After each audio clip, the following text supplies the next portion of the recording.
Aba basaza bavuga ko kuri ubu imisango y'ubukwe guhera mu ifatarembo ukageza mu gutwikurura ngo bihabanye cyane n'umuco wa kera w'Abanyarwanda. Ibi ngo biterwa hanini no kwishakira amaramuko ari ku ruhande rw'ababyeyi yaba usaba cyangwa usabwa. Urugero ni nkaho usanga bafata inote y'ibihumbi by'amafaranga y'u Rwanda bakayita inka ya banki nkuru y'u Rwanda BNR, uyitanze bikaba bisobanura ko atanze inka. Nk'ubu dufite abana b'imfubyi mu gihugu batagira buri badafite epfo na ruguru. Ukibaza ukuntu umwana azaza akagusaba kuzajya kumusabira ukamuca amafaranga, ariko rero n'abari abagurisha ntabwo ari byo, ntabwo ari umuco nyirizina.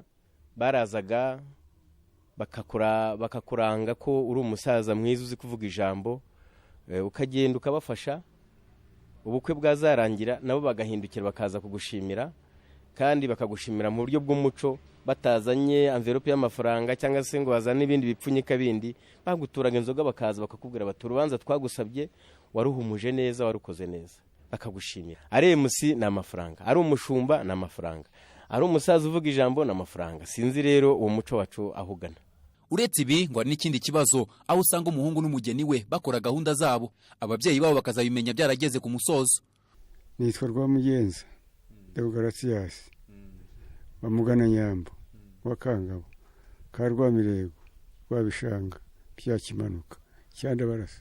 Kera barasabaga bagashyingirwa, byamara nk'igihe kinini nk'amezi 2 bakazajya gutwikurura cyangwa se ukwezi kumwe, ariko ntibyatwikururiraga uwo munsi bashyingiye. Oya, habagaho n'ubwo umutwikurura byaye kandi yarashyingiwe kera. Noneho agatwikururwa ariko amaze iminsi yararongowe nk'amezi 2, 3, 4, nta muco wundi mbese wo hambere ukiriho. Umukobwa barasezeranira ku mashuri yo bari bakarongoranirayo, cyangwa se batanarongoraniyeyo bakazaza akamwereka iwabo, dore umugeni nabonye nzarongora n'uyu.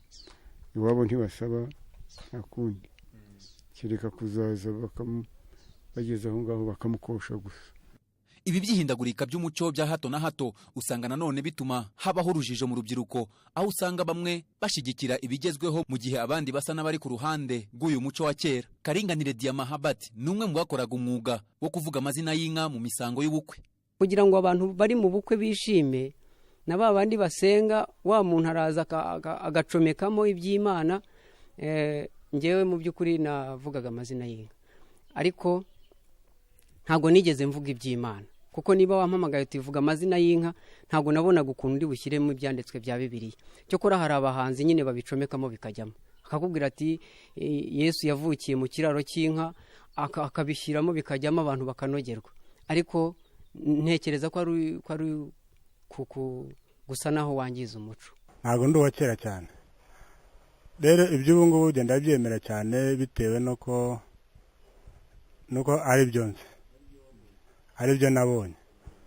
Urumva rero ntago narenzaho ngo mvuge ngo ndabona ari itandukaniro n'ibya kera, kuko ibya kera ntago mbizi. Iby'ubu ngubu